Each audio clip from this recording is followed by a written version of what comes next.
If you anthropomorphize the collective West as an individual man, and that man acted the way that the West has acted and is acting right now, well, no one in the world will regard that man as civilized. He's a lying, abusive, violent fraud. He mistreats his own family. He never keeps his word. He doesn't believe in anything. He has no beliefs. He's greedy, he's frivolous, and he's petty. He's insecure, cowardly, toxic, crude, and unhygienic. Well, you wouldn't even want to sit next to him on the bus, much less take him as a mentor or a role model. He's a vicious criminal who doesn't even have the guts to own up to what he's done. So, I mean, is it really a surprise to anyone that this approach to life does not lead to long-term success? Can anyone really be surprised that someone like this meets a humiliating end? No, it couldn't be any other way. You know, on a civilizational scale and on an individual scale, in your culture, you admire and reward predation.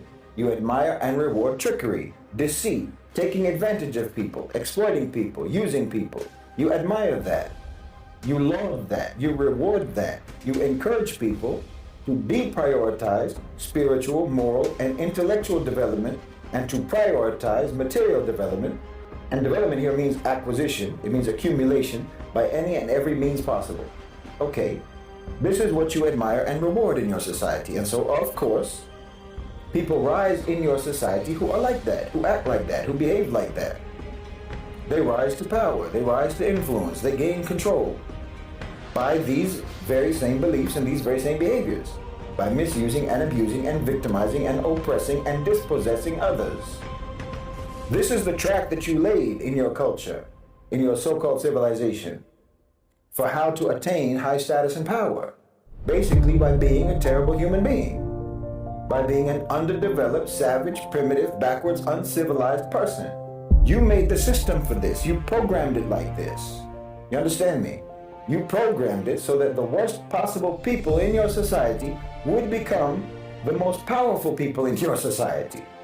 And somehow you thought that once they attain power, somehow their predatory nature, which you've never done anything all along but reward, you thought it would change.